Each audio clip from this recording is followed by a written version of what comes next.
if you're looking at dipping hormone levels, yes, we do replacement with natural hormones. But on top of that, the most important thing is to add the leg days to your workout. Go for leg days, don't skip leg days. Don't skip leg days, yeah. You don't want a chicken leg and a big body. Alright?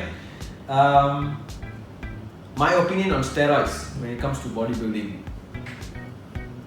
No. So, how long are you going to be able to sustain with anabolic steroids? For a certain time period, you feel happy, and then when you go off it, if you don't do your PCT or your post-cycle therapy properly, your men, I'm going to talk about men, it's because your body's natural ability to get back the testosterone levels without a PCT is going to be hard. After PCT, there might be a dip moment as well, and your body psychologically you're going to be affected. I used to be this big, and then now I'm like this. So that will affect your mood a lot. And also long-term steroid use has shown detrimental effect on the mental component. That means there's a lot of people who have gone through depression and anxiety.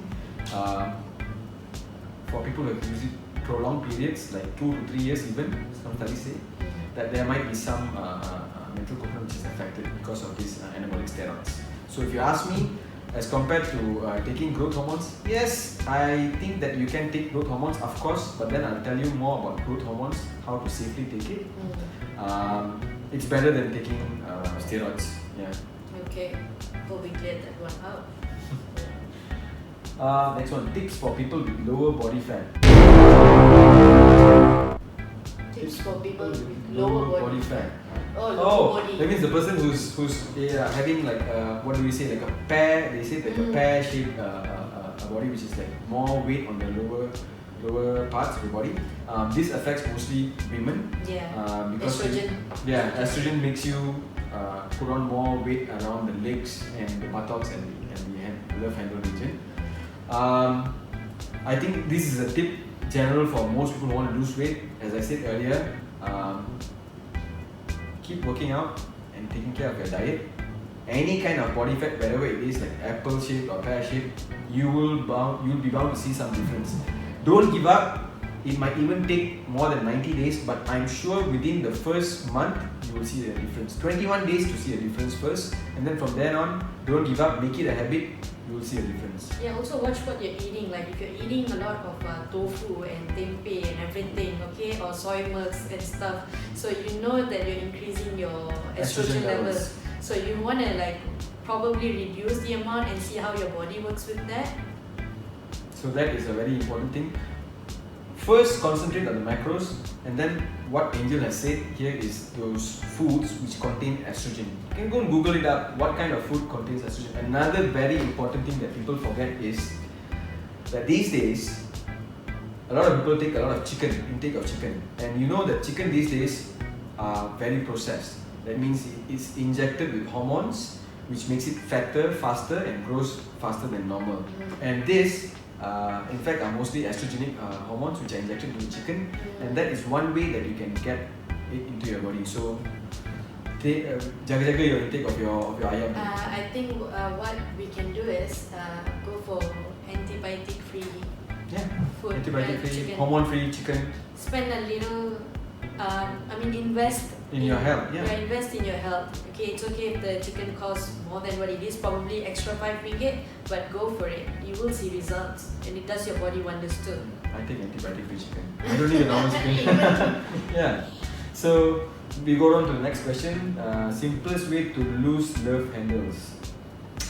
I think this has to do a lot with the type of workout that you do. Because it's quite easy to gain weight on that side, trust me, I know. So more resistance based workouts, especially side plankings and all those kind of workout, especially your ab workouts, all this has to be a more concise ab workout, not only your crunches and your sit-ups and all those, but more towards like adding weights when you're doing this for your abs. So it's also your side planks, adding weights and all those, so that you can see more effect of all this complex, not only your midsection, but also the sides and your serratus and your oblique muscles and all those as well. Alright, so it's more complex ab workout, not only sit-ups, they won't help. Alright. Going on to our next question, how to lose the belly fat without losing the whole body weight. Okay. When it comes to belly fat, this is where we store most of our body fat in a large amount.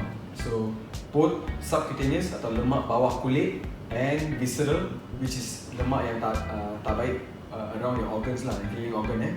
So without losing your body, you can't just lose that part alone. So you have to also know again how many percent of your body is made out of fat, berapa peratus lemak dalam badan, and then berapa peratus is otot. So when you build more muscle, you will lose that fat. You can't just lose that belly fat by itself. Doing crunches alone won't make you lose that belly fat. That's myth. It's not a fact. You can't lose. Just buat crunches je, you takkan hilang your body fat. And also add a lot more. If you're having a lot more body fat percentage, that means your lemak perut is a lot. See what you're eating. And also the most important thing is simple sugars, carbs, and also high stress levels. Yes, cortisol again. Yeah, so these levels have to be addressed first to see what makes you gain more weight only at your stomach. Alright? And next we go to macro and micronutrients. So this is a question. So the macros, as we know, is your carbohydrates, proteins, and your fat. Okay, everyone gets scared when I say fat, but then stored fat in your body is the bad fat. The good fat that you can eat, constitute into your food, is not a bad fat. It actually helps you burn fat. Burn fat, yeah. Your coconut oil, your ghees, all these are the good fats. Don't be afraid of this. Be very, very afraid of all your tepung containing food, all your kuih yang banyak tepung and gula. All those are the ones you need to be afraid of, more than all these oils, natural oils and all those. Yeah, and also moderation when it comes to fat. Okay, we all know that protein and carbs have 4 calories each gram. Fat has 9 grams. So it can be known as sneaky calories. If you're eating nuts, don't go for like one whole box of nuts. It's a lot of calories. Satu genggam dah cukup dah. Yeah, moderation. Moderation. Again, good fat containing nuts, for men especially, your macadamias, your pecans. For women, is your almonds, your pistachios, your walnuts. Better for men, macadamia and Brazil nuts and walnuts are very good. Pecans, yeah. All these are good fat containing nuts. And naturally, you can't eat it as much as how you eat peanuts. So you'll probably take like 2 or 3 of these each, and then you'll already feel full. Not like how peanuts is makan, you won't feel full much. Yeah. And there's very high estrogen and omega-6. Watch out for that. Alright? And then now we come down to one of our last questions. It's a very interesting one. Can I lose weight without working out and dieting? No. Simply answer you. Let's say you're not working out and you're not dieting. That means you're just going to sit down and eat whatever and then not spend that energy somewhere else. That energy is going to be stored in your body as fat. Stored fat is basically energy. Your body is thinking that some point along the way you're going to go into starvation. That's why I'm keeping this fat. But nowadays we don't go into starvation. There's no war, there's no famine, nothing. We live in a fantastic country. So there's no worry about that. So you're going to constantly have food. What happens is the more stored fat you have in your body, the more harder it is for your usus to work properly and your toxins to accumulate. And your immune system is going to drop as well. Okay? So easier to get diseases, metabolic diseases, even like infections and all those. People with poor, immune system immune yang tak baik sangat are the first line to get most of these diseases. So the answer is no. Alright, that's it. That's it for our question and answers. So, in future, if you have any questions or any tests that you would want to take to see what's going on in your body, you are more than welcome to come to KLCC Clinic. Yeah, this is at Soho Suites, right? Soho Suites. You can follow us at the KL Sky Clinic IG. That's the whole name of the IG. And also a YouTube page and Facebook. It's called the KL Sky Clinic. Click and follow us. Alright, bye. Bye bye.